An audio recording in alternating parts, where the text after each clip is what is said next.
When the kundalini is rising, she rises spontaneously and passes through these 6 centers.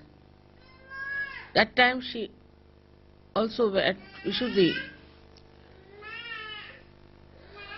she opens the Vishuddhi, and when she emerges through it, at that time the tongue is little bit pulled in, just to keep the flow on. This action is called as khechari.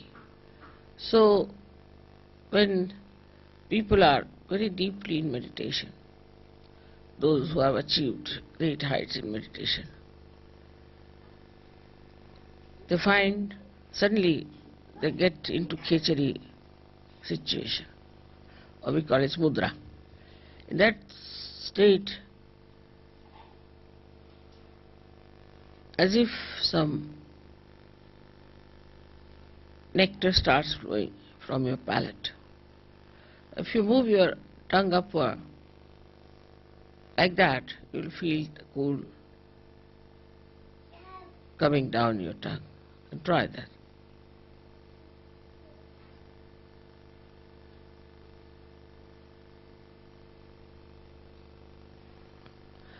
Now this we don't have to do when you are in deep meditative state.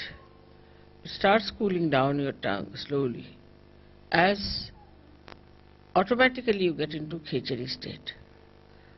As far as Sahajogis are concerned today, there are very few who really feel that way. The reason is we do not meditate. We do not pay attention to our realization also. We talk about it quite a lot in the West, especially we discuss it more than to do something about it. We have to meditate every day, just like washing our hands or just like cleaning our teeth. We have to in the morning time meditate, and also in the evening we have to meditate. We have to meditate both the times. Otherwise we cannot rise, we cannot grow. Just to think that we are realized souls, you do not become. This cleansing has to be done every day, in and out. And this is why none of the experiences which are described are felt sometimes in Sahaja Yoga, and people ask, Mother, how is it we don't feel the khechari? Because your attention is not also there where it should have been. So one has to try to meditate in such a manner that this working of the kundalini is facilitated. The chakras are cleansed out, and ultimately you are in a state of meditation. It's not a question of how to go into meditation.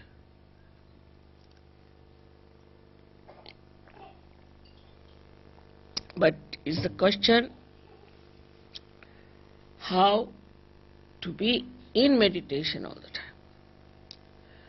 So as you know that kundalini, when she reaches the Agya chakra, and when she opens Agya chakra, then you can be in thoughtless awareness. Then you don't think. Thinking just stops. You watch everything, just watch. But you do not get involved into what you are watching, but you just watch. And that watching itself gives you the growth within. Think of the tree which is, say, in a turmoil or during earthquake. It won't grow. When the earthquake stops, everything becomes quiet, everything is peaceful, then only the tree can grow. In the same way, our growth can only take place if we are peaceful within ourselves. So for a kundalini growing wider and wider and rising higher and higher, first thing is we must have peace within ourselves. But this peace is possible if you can make really peace with others. If you cannot make peace with others who are in Sahaja, who are in the collective, if you are in a turmoil, this kundalini can never rise. That is why collectivity is so important. Without collectivity, your Vishuddhi cannot open. And without collectivity, you cannot have the growth of your spirituality. If the growth of the spirituality, as they say, is the tree of life, is upside down, and the roots are in the brain. And this kundalini has to go and water that brain. As we water the roots, then it starts flowing downward. And that's how you start expanding. When you start expanding, then you touch the depth of your divinity. And once you have touched the depth of your divinity, then you start working it out in such a manner that people will know that you are yogis, you are people of higher realm, you have something great. It is not how many times you read something, it's not how many times you talk about Sahaja, it's not even how many times you just go on reciting names, but how many times from your heart your pure desire is to ascend. If this pure desire cuts upon you, then the first thing and the last thing you will do is to meditate. You can't do without it.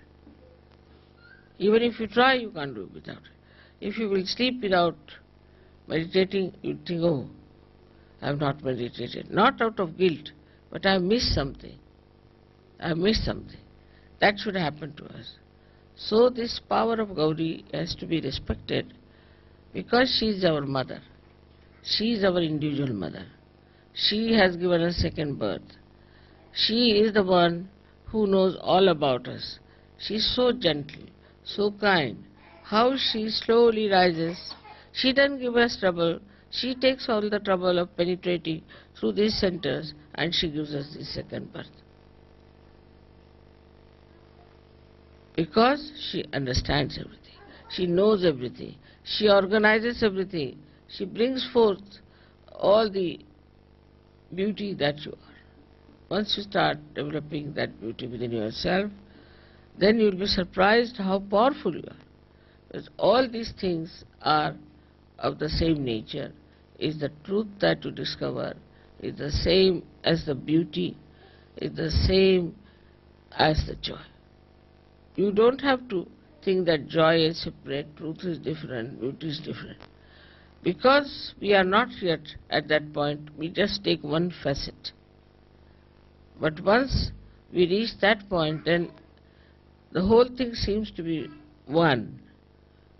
There is no differentiation at all. It's all one. Many facets of a diamond, but it's one diamond. And that diamond is yourself, your spirit.